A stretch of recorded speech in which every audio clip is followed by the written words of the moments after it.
মাঝে মাঝে যখন মন খারাপ হয়, মা বাবা দিদা আন্টি ফ্যামিলি ওদের জন্য তখন মাঝে মাঝে কান্না করি। তখন আমাকে ঠিক কেমন দেখায়। আজকে অনেকদিন পর কিছু নিউজ দেখে ঠিক এরকম লাগছে। সারাটা দিন এতটা মন খারাপ ছিল, লিটারেলি আমাকে দেখে আমি সারা মাথায় মুভ, মাথা ব্যথা, বমি, যন্ত্রণা। খালি চিন্তা করতেছি যে ঘটনাটা হলো উত্তরায় মাইলস্টোনে, চিন্তা করতেছি। আমার প্রত্যেকটা ভিডিও দেখে স্টিল নাও গা হাত পা কাঁপতেছে। আমার ছোট ছোট ভাই বোন আছে দেশে, পিচি সবগুলো, আমার অনুমন্তু, অন্য বর্থি, অন্না, সব বেবি। আমি জাস্ট ফিল করতেছি এই ঘটনাটা তো ওদের সাথেও ঘটতে পারতো। কোথায় আমরা বাস করি, আমাদের দেশে কোনো সিকিউরিটি নাই, কিচ্ছু নাই, যখন যা ইচ্ছা তাই হচ্ছে। আমি জানি না, এখানে কিছু গ্রুপ দেখলাম দোষ দিচ্ছে পাইলটের, সেই বাচ্চাটাও তো মারা গেছেন। আমি জানি না সে মারা গেছে নাকি, সে কিছু নিউজ দেখলাম সে আগেই প্যারাশুটে দিয়ে নেমে গেছে, হোয়াট এভার। আমি এত রাজনীতি বুঝি না, বুঝতেও চাচ্ছি না।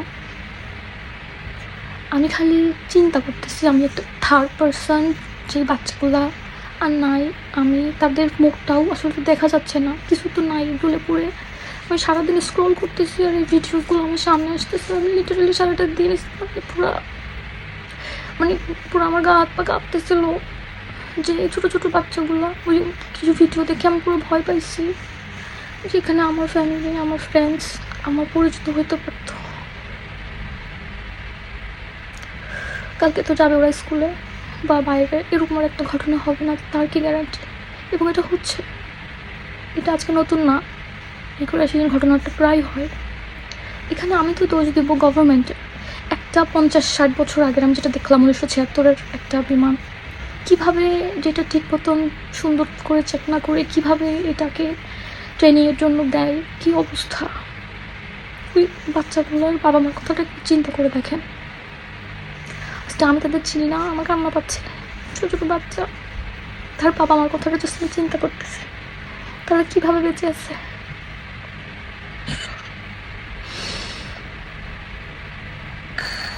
কিচ্ছু বলার নাই, জাস্ট এটুকু বলবো, ঈশ্বর তার বাবা মাকে একটু শক্তি যোগ। আসলে এই ক্ষতিটা যাদের হয়েছে না, তারাই বুঝবে। আমরা যতই ফিল করি, যা করি, কিছু বুঝবো না। আমাদের নিজের যখন হবে তখন আমরা বুঝবো।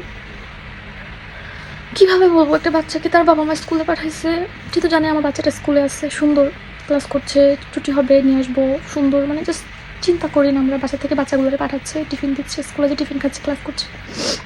আবার তার বাবা মা জানে যে সে বাসায় আসবে, এবং সে যে দেখতেছে তার বাচ্চাদের চোখের সামনে নাই হয়ে গেছে। অ্যামেজিং।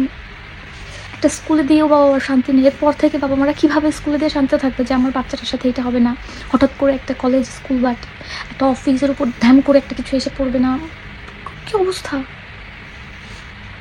এই দায়ভারটা আসলে কার? আমার মাথা ঘুরাই, সিকিউরিটি নাই, কিছু নাই, যা ইচ্ছা তাই। এই ঘটনাটা কদিন পর আবার একদম এক সপ্তাহের মধ্যে সবাই ভুলে যাবে। যাদের লস হয়েছে, যে বাচ্চাগুলোকে চলে গেছে, তার বাবা মা সাফার করবে সারা জীবন, ইজন্ট ইট? How long? এভাবে চলতে থাকবে। সম্ভব না তো, আমরা কীভাবে ঠিক করবো? আমি জাস্ট চাই আমি যদি পারতাম আমার ভাই বোন, আমার ফ্যামিলি সবাইকে আমার কাছে আনতে, অ্যাটলিস্ট এই সব দুর্ঘটনা থেকে তারা দূরে থাকতো। আমার ভয় করে, লিটারেলি আমার ভয় করে। মনে হয় কখন একটা ব্যাড নিউজ শুনবো। কী অবস্থা দেশের, এটুকু বাচ্চাদের সাথে যেগুলো হচ্ছে। আমি মাঝে মাঝে কেমন একটা হয়ে যায়, আমার কান্না আসে। কয়েকদিন আগে যে ইস্যুটা দেখলাম, যে পাথর দিয়ে মারছে, লিটারেলি আমার খুব এইসব দিকে আমি খুব ইমোশনাল, আমার খুব ভয় করে, আমি এগুলো দেখতে পারি না। আমি ওই ভিডিওটা দেখে পুরো হ্যাং হয়েছিলাম। এটা কি মানুষ একটা মানুষকে পিটায় মেরে ফেলতেছে পাথর দিয়ে, কীভাবে বাড়ি মারলো। আমি জাস্ট ভয় পাই আমার ফ্যামিলি, আমার বাচ্চাগুলো, আমার সবাই ভালো থাকুক। অ্যান্ড অলসো অবশ্যই সব মানুষগুলো ভালো থাকুক। বাংলাদেশের অবস্থা খুবই খারাপ, আমার খারাপ লাগে অনেক। প্রত্যেকটা মানুষ ভালো থাকুক, এরকম তো আমরা চাই না, একটু সুন্দর জীবন চাই, সুন্দরভাবে থাকবো, খাবো দাবো, ঘুরবো, পড়াশোনা করবো, জব করবো। সব সব বাচ্চারা ভালো থাক।